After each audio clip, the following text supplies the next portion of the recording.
कैसे हैं? तो आज हम आपके साथ ना डायबिटीज़ से संबंधित कुछ जानकारियाँ साझा करेंगे। आपको मन ही मन में यस एंड नो बोलते हुए जाना है। कैसे भी बोल सकते हैं। यस यदि आप उस जानकारी को जानते थे, नो यदि आप नहीं जानते थे तो उसको थोड़ा-सा और ध्यान से सुन लीजिए।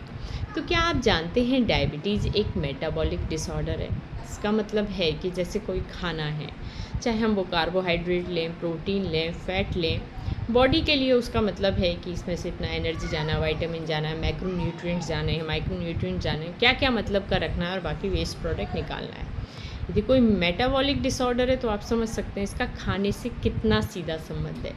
तो डायबिटीज़ केवल और केवल दवाइयों से ठीक नहीं हो सकता, ना आप जानते होंगे। कारण में आप जानते हैं हेरिडिटरी, कि यदि किसी भी ब्लड रिलेशन में आपके में डायबिटीज़ है तो आपके चांसेस कितने ज़्यादा बढ़ जाते हैं, और यदि आपके भाई बहनों में है, माता पिता में, तो ओहो बहुत ज़्यादा बढ़ जाते हैं। इन्फेक्शन, बहुत सारे इन्फेक्शंस हैं, लेकिन आपके मिलते जुलते आप जानते होंगे वायरस में हेपेटाइटिस को आप जानते हैं, मम्स को जानते हैं, चिकन पॉक्स को जानते हैं, जर्मन मीजल्स को जानते हैं। फिर हम लोग सेकेंडरी इन्फेक्शन की तरफ ध्यान दें तो काफ़ी सारी दवाइयाँ होती हैं, कई वैक्सीन्स के साइड इफ़ेक्ट होते हैं, कुछ केमिकल रिएक्शन होते हैं, काफ़ी लंबे समय तक स्ट्रेस में रहने से होता है। तीसरा बहुत इम्पॉर्टेंट है मोटापा। मोटापे में ऐसा होता है कि जैसे जैसे हमारा शरीर का वजन बढ़ता हुआ जाता है, हमारे अंदर फैट सेल्स बनती हैं।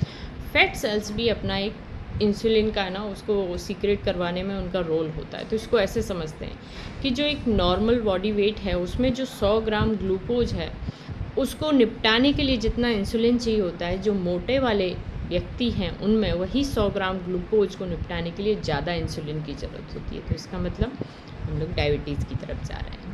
इसमें ये भी अच्छी चीज़ है कि बहुत सारे लोग ना प्रयास करके अपना वज़न फिर से बैलेंस पे ले आते हैं, तो उनका ब्लड शुगर लेवल जो पहले हाई हुआ था फिर से कम हो जाता है।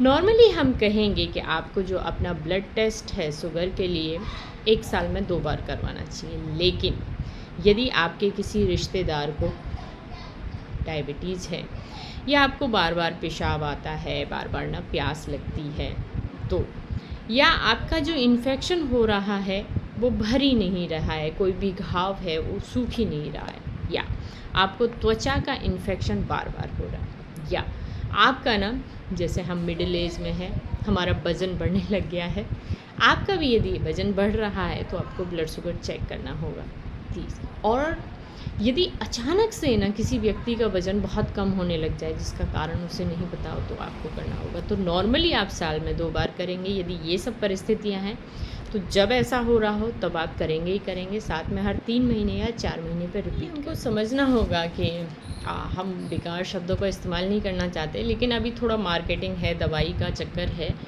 तो लोग ना जो ब्लड टेस्ट में हम लोगों का रिपोर्ट आता है ना नॉर्मल रेंज, वो कम करके लिखते हैं। तो जो लोग डायबिटिक नहीं हैं वो भी उस कैटेगरी में आ जाते हैं। तो थोड़ा सा कैटेगरी को समझने की कोशिश करते हैं। यदि किसी का खाली पेट हुआ है और उसका 120 आया है वो नॉर्मल है।